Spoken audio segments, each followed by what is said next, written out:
ये मुसलमानों के खिलाफ नहीं, ये पूरे मुल्क के खिलाफ है।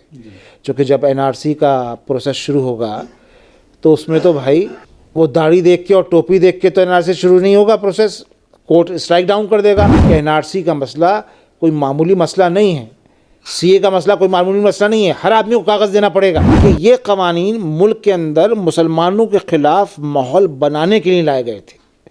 ये भारतीय जनता पार्टी का मौजूदा हुकूमत का एक विशेष एजेंडा था और विशेष एजेंडा है, और उससे वो कितना पीछे हटती है ये वक्त बताएगा। सरकार ये फीलर छोड़ के कि हम सीए से पीछे नहीं हटेंगे, इस वक्त वो उत्तर प्रदेश में के चुनाव के अंदर वो मुसलमानों के खिलाफ माहौल बनाना चाहते हैं। जो भी एंकर कह रहे हैं कि क्या ये लोग, ये भी एक एजेंडे के तहत हो रहा है। ये सरकार का दृढ़ संकल्प को दोहराने के लिए ये बात कही जा रही है। सीए का और एनआरसी का और किसान आंदोलन का और ज़राई कवानीन का जो मामला है, ये जुदागाना मामला है। इसकी पॉलिटिक्स को हमें समझना चाहिए, इसकी पॉलिटिक्स समझकर हमें बात करनी चाहिए और कोई भी ऐसा काम करने से गुरेज करना चाहिए फ़िलहाल जो क्रूशल इलेक्शन होने वाले हैं 2022 में, जनवरी फरवरी में, उसमें इनको फ़ायदा हो।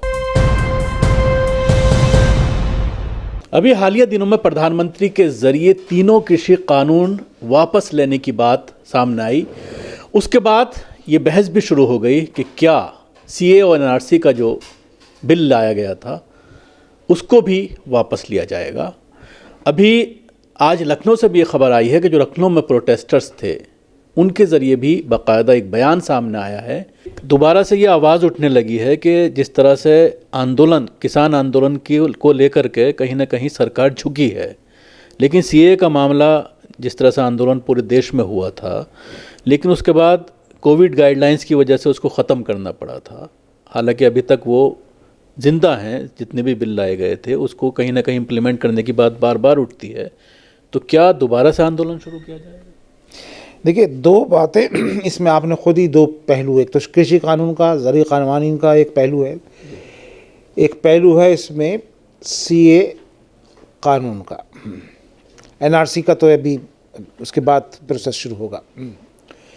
ज़राई कानून के ताल्लुक से हमें बहुत साफ़ तौर पे बात समझने की ज़रूरत है कि ये ज़राई कवानीन जो बनाए गए थे ये किसान मुखालिफ तो थे ही थे, लेकिन इसका असल मकसद क्या था? इसका असल मकसद था जो मौजूदा बरसर इक़्तिदार जमात है, पार्टी है हुकूमत के अंदर, मोदी सरकार जिसको अगर हम कह दें, उनके जो कॉरपोरेट के में जो दोस्त हैं, उन दोस्तों के मुफादात के तहफ़्फ़ुज़ के लिए ये बिल लाए गए थे।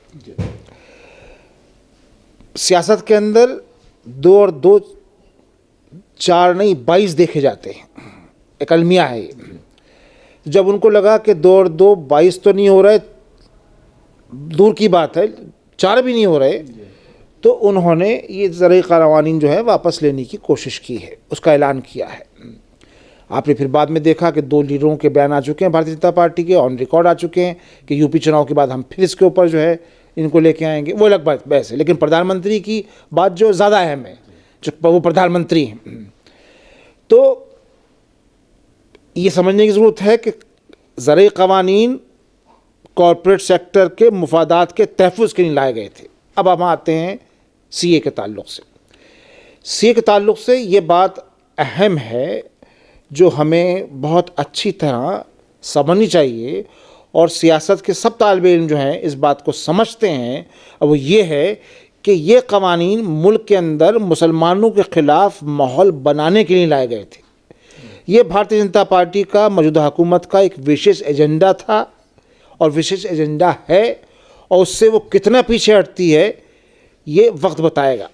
लेकिन मेरी सूझबूझ जहाँ तक है वो ये है कि इस जो बैकफुट के ऊपर सरकार आई है ज़राई कवानीन को वापस लेने के बाद, जो एक उनकी इमेज थी उस पर डेंट पड़ा है, जो उनके एक भक्तों की एक फ़ौज थी उसके अंदर रोष का वातावरण पैदा हुआ है, गुस्से की एक लहर बनी है, और जो पेड मीडिया के जो एंकर्स थे वो आप देख रहे हैं कैसे कैसे वो ट्वीट कर रहे हैं और कैसे कैसे वो नहीं बन पा रहा जवाब नहीं बन पा नहीं, ट्वीट कर रहे हैं वो, अब सरकार की आलोचना कर रहे हैं, मोदी की आलोचना कर रहे हैं और कह रहे हैं कि हम तो 1 साल तक आपके इसका मतलब बंधुआ मजदूर की तरह हमने तो काम किया आपका।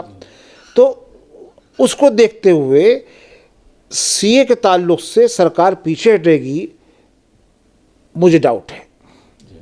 क्योंकि उसकी 2 वजह हैं। एक तो ये कि अपनी जो डेंटेड इमेज है उसको वो सुधारने की कोशिश करेगी, उसमें वो सीए के ताल्लुक से भी हो सकता है और पाक ऑक्यूपाइड कश्मीर के ताल्लुक से भी कुछ हो सकता है, एक हल्का बनाने के लिए, हिंदुत्व की पॉलिटिक्स को के ऊपर दोबारा जो है एम्फेसाइज करने के लिए, बूस्ट करने के लिए, उसमें हवा भरने के लिए, एक बैलून छोड़ने के लिए, हिंदुत्व पॉलिटिक्स का बैलून जो है मज़ीद छोड़ने के लिए पाक ऑक्यूपाइड कश्मीर पर कुछ मेजर डिसीजन हो सकता है सरकार का। और सीए का कानून बन गया लेकिन ठंडे बस्ते में है, उसको उसमें तेज़ी लाने के लिए, चूँकि अब सरकार के पास ज़्यादा नहीं, चुनाव के दिन ज़्यादा नहीं रहे, 2024 का चुनाव जो है बिल्कुल अब 2.5 साल तकरीबन रह गया है, आपके लिए इल्म के अंदर है।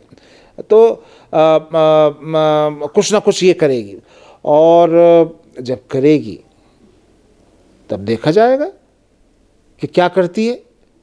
और जो आपने सही कहा, कोविड की वजह से आंदोलन जो है वो सीए के ख़िलाफ़ जो आंदोलन था, वो जो ख़वातीन थीं, जो तालिब इल्म थे, जो नौजवान थे, जो बच्चे थे, जो मुस्लिम तंजीमें थीं, जो भी जिस तरीके से जिस तरह से काम कर रहा था, वो थोड़ा सा उन्होंने एक इंटरवल का सा एक कैफियत उनके अंदर आई थी, होता ना। तो वो इंटरवल की कैफियत कब ख़त्म होगी, ये तो अगला सरकार का सीए के ताल्लुक से जो कदम उठेगा वो बताएगा, उस वक्त लाहे अमल बनाया जाएगा। अभी कबल वक्त क्यों कहा जाए कि हम एजिटेशन करेंगे।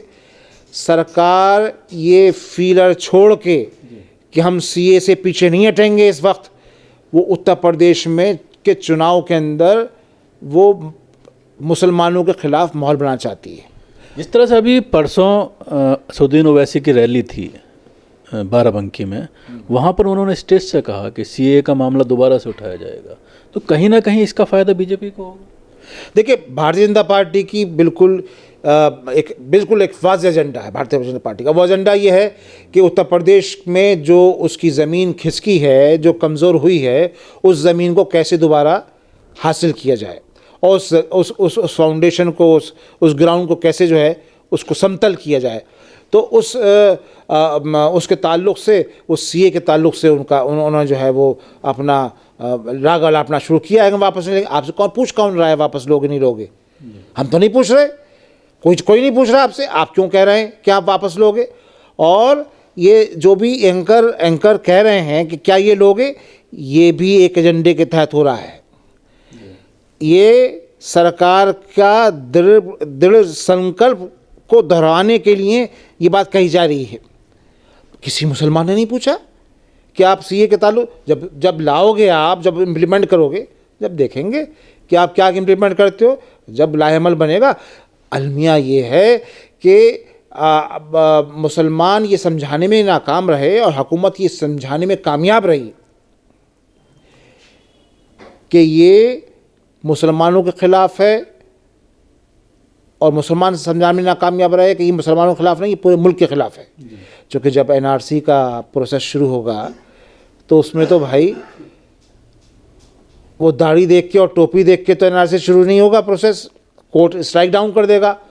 हर शहरी, हर तबका, हर जिन्स, हर सूबा इससे मुतासिर होगा।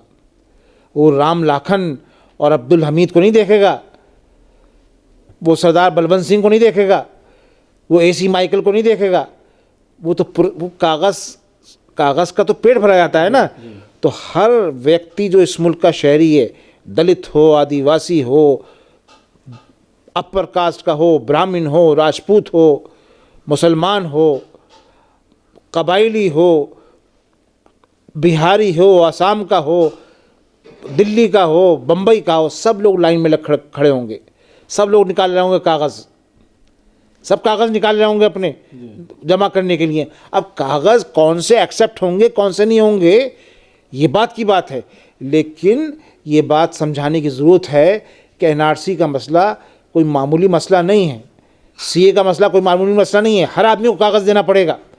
तो ये मुसलमान समझाने में कामयाब नहीं हो पाए और सरकार और भारतीय जनता पार्टी और संघ परिवार ये समझाने में कामयाब हो गया मुल्क के एक बड़े तबके को कि हमने ये मुसलमानों के ख़िलाफ़ ये अमल किया है। आपने एक बात कही कि मुसलमान नहीं पूछ रहा, वो नहीं चाहता कि उत्तर प्रदेश इलेक्शन में ये मुद्दा बने और उसका फ़ायदा बीजेपी को हो, लेकिन ओवैसी के ज़रिए इस तरह की बात स्टेज से कहना, सीए के मामले को दोबारा उठाना, एक बड़े समझदार लीडर के ज़रिए, क्या उन्होंने जानबूझ करके ये मुद्दा बीजेपी को दिया? देखिए, सीए का मसला इतना जज्बाती मसला है कि उसके ताल्लुक़ से हमें बहुत सोच समझ के बात करनी चाहिए। ओवैसी साहब ने क्यों कही ये बात तो ओवैसी साहब बताएंगे, मैं उनकी पॉलिटिक्स के ऊपर तो कमेंट नहीं करूँगा, लेकिन मैं फिर वाज़ेह अंदाज में कह रहा हूँ कि सीए का मसला बहुत नाजुक है, बहुत जज्बाती मसला है और यूपी चुनाव में किसी भी ऐसे मसले को जिससे भारतीय जनता पार्टी की खोई हुई ज़मीन उसको वापस मिले, जिससे उनकी जो ज़मीन है वो समतल हो जाए, जिससे उनकी राहें आसान हो जाएं, उससे सबको बचना चाहिए। सीए में कहीं ना कहीं एक स्टेप सरकार ने वापस लिया, ठंडे बस्ते में उसको डाल दिया था। अब एक चीज़ और सामने आ रही है जिस पर कहीं ना कहीं जो पढ़े लिखा एक तबका है वो उस पर एक बहस कर रहा है। बीएसएफ को लेकर जो भी संशोधन किया जा रहा है, जिसमें एरिया बढ़ाया जा रहा है कुछ राज्यों में कम किया जा रहा है, जहाँ पर बीजेपी की सरकार है वहाँ कम किया जा रहा है, जहाँ कांग्रेस की या ममता बनर्जी की सरकार है पश्चिमी बंगाल में, वहाँ पर 30 किलोमीटर तक का एरिया उसको बढ़ाकर कर दिया गया है। तो इसको भी कहीं ना कहीं इसी चीज़ से जोड़कर देखा जा रहा है कि सीए में कहीं ना कहीं नाकाम होने के बाद इस तरह का स्टेप सरकार के ज़रिए लिया जा रहा है जिससे बड़ी संख्या में मुसलमान प्रभावित होने वाले हैं, ख़ासतौर से बॉर्डर एरियाज़ की अगर बात करें, राजस्थान की बात करें या पश्चिमी बंगाल की बात। देखिए, पश्चिम बंगाल को छोड़कर राजस्थान में और पंजाब में जो बॉर्डर एरियाज़ हैं उसमें मुसलमान नहीं हैं, ना के बराबर है। ये मसला हिंदू और मुसलमान का नहीं है, ये मसला फेडरल स्ट्रक्चर के ऊपर, जो फेडरलिज्म है उसके ऊपर हमले का मसला है। जो कॉन्स्टिट्यूशन ने, दस्तूर हिंद ने जो स्टेट्स को पावर दिए हैं इंटरनल लॉ एंड ऑर्डर का with in boundaries of the state, रियासत की बाउंड्री के अंदर पुलिसिंग का मसला जो है वो नॉन बीजेपी हुकूमत से अपने हाथ में लेने का मसला है, अपने हाथ में लेने का मसला है। और बीएसएफ के थ्रू जो है वहाँ पर सेंटर की पकड़ को और पहुँच को मजबूत करके और स्टेट गवर्नमेंट की पावर्स को कमज़ोर करने का मसला है। ये एक नई जहद शुरू हुई है। अगर राजस्थान में ये प्रॉब्लम है, अगर पंजाब में प्रॉब्लम है, अगर वेस्ट बंगाल में प्रॉब्लम है, तो आसाम में भी प्रॉब्लम है, त्रिपुरा में भी यही प्रॉब्लम है। बॉर्डर तो वहाँ से भी मिलते हैं ना। अगर बांग्लादेश का बॉर्डर पश्चिमी बंगाल से मिलता है तो त्रिपुरा से आसाम से नहीं मिलता क्या? मेघालय से नहीं मिलता क्या? तीनों रियासतों से मिलते हैं ना, तीनों से। इधर गुजरात का नहीं मिलता क्या? तो Gujarat is a sensitive state और Punjab is a sensitive, no doubt in that. एक मसला है वहाँ पे। राजस्थान में आप क्यों कर रहे हैं? राजस्थान में तो कोई मसला ही नहीं है। तो ये मेरी अपनी अंडरस्टैंडिंग ये है, जो भी थोड़ी बहुत कॉन्स्टिट्यूशनल मुझे सूझबूझ है, कि ये फेडरल जो पूरा स्ट्रक्चर है उसके ऊपर हमला है। इससे एक बात, जब ये हमला करके, इससे एक बात साबित हो रही है। अगर हम समझ रहे हैं कि हमला है तो क्या साबित हो रही है? वो ये है कि ऑथोरिटेरियन रूल जो भारतीय जनता पार्टी संघ परिवार का एक लॉन्ग टर्म एजेंडा है, उसकी तरफ आगे आहिस्ता आहिस्ता बढ़ो। अगर हुकूमतें, रियासती हुकूमतें आपके पास नहीं हैं तो उन रियासती हुकूमत के, जहाँ गैर भारतीय जनता पार्टी की हुकूमतें हैं, उनके पावर्स को कम करो। बहुत सारा मसला है ये। तो कहीं ना कहीं संविधान के खिलाफ ये सारी चीज़ें की जा रही हैं, और जब इस तरह के केसेस को लेकर सुप्रीम कोर्ट जाते हैं लोग, तो पता चलता है 2-2 साल तक सुनवाई नहीं हो रही। देखिए, सुप्रीम कोर्ट की अलग प्रॉब्लम है, लेकिन सुप्रीम कोर्ट में आज भी एक आम इंसान की आस्था बरकरार है। पिछले 5 साल में, 6 साल में, अभी जो चीफ जस्टिस आए तो कुछ उम्मीद बनी है, देखा होगा आपने उनके बयान से, उनके अमल से। लेकिन जो पहले चीफ जस्टिस रहे उन्होंने तो मतलब ये कि जुडिशरी को शर्मसार किया है। हर चीफ जस्टिस, हर जज वहाँ का तकरीबन हर नहीं तो तकरीबन बहुत से जजेस ऐसे थे और बहुत से चीफ जस्टिस ऐसे रहे हैं जो पोस्ट रिटायरमेंट के ताल्लुक से अपना प्लानिंग कर रहे थे, और वो प्लानिंग में कामयाब हुए वो उनको कोई खाने पीने के लिए पेंशन की ज़रूरत सिर्फ का मसला नहीं था, उनको उनके और ज़्यादा अज़ाइम थे, उसमें उन अज़ाइम को उन्होंने पूरा किया है। तो मुझे लगता है कि पंजाब सरकार ने एक ऐलान किया है, आपने देखा होगा चन्नी सरकार ने एक ऐलान किया है कि सुप्रीम कोर्ट जाएंगे। तो देखिए सुप्रीम कोर्ट में क्या होता है। अभी कह रहे हैं कल प्राइम मिनिस्टर से बात करेंगे इस पर, और सब लोग जाने की बात कर रहे हैं सुप्रीम कोर्ट। उसके अलावा अपने जो असेंबलीज़ हैं उसमें भी उसके खिलाफ बिल पास किया जा रहा है। हाँ, पंजाब ने पास कर दिया है, बंगाल में पास होने वाला है जो मैंने सुना है। तो अब इन सब बातों को देखते हुए मेरी अपनी अंडरस्टैंडिंग ये है, अपनी सूझबूझ ये है कि ये लड़ाई जो है ये लंबी लड़ाई होने वाली है। सरकार 7 साल में पहली दफ़ा उसको लगा कि वो पीछे हटी है, अब उसकी भरपाई के लिए कुछ करेगी ना। वो ऑथोरिटेरियन सरकार का एक अपना एजेंडा ये भी होता है कि वो कॉन्स्टेंटली न्यूज़ में रहना चाहती है, और न्यूज़ में रहने के बाद अपना जो हार्ड कोर उसका वोट बैंक होता है, ये सपोर्टर बैंड होता है, सपोर्टर्स का बैंड होता है। वोट बैंक क्या, कब तो बैंड हो गया, ये सब बैंड ही हैं ये। तो उनको ये मैसेज देना चाहती हैं कि भाई जो स्क्रिप्ट हम लिख रहे हैं उस स्क्रिप्ट को आप बजाते रहिए, तो और वो ज़ोर से बजाइए, ताकि जो वॉइस ऑफ सैनिटी हैं, जो सेन वॉइसेस हैं, जो सूझबूझ की बात करती हैं, जो दस्तूर की बात करती हैं, जो संवैधानिक संस्थाओं में आस्था की बात करती हैं, उनकी आवाज़ दब जाए। तो जब ऐसी फरोगी बातें नहीं होंगी तो इनका एजेंडा पूरा कैसे होगा।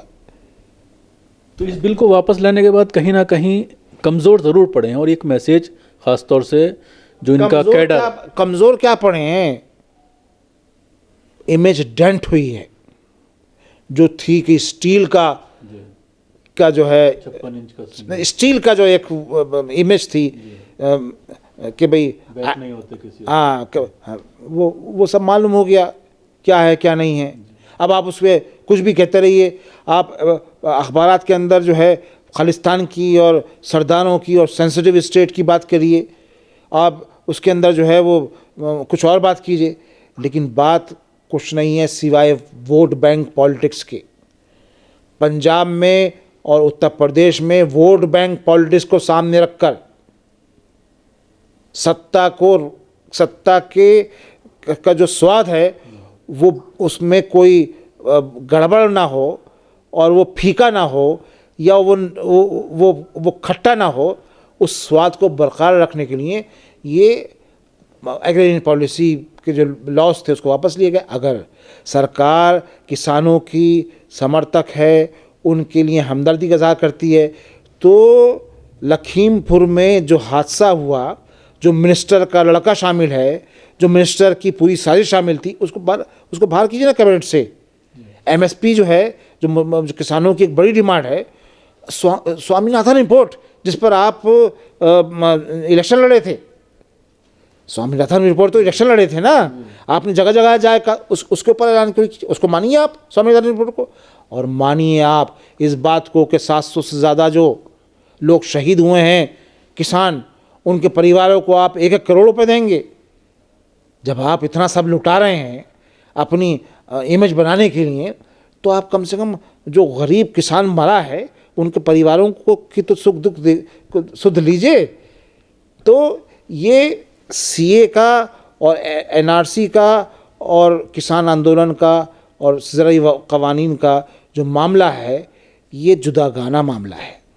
इसकी पॉलिटिक्स को हमें समझना चाहिए, इसकी पॉलिटिक्स समझकर हमें बात करनी चाहिए और कोई भी ऐसा काम करने से गुरेज करना चाहिए फ़िलहाल जो क्रूशल इलेक्शन होने वाले हैं 2022 में जनवरी फरवरी में, उसमें इनको फ़ायदा हो।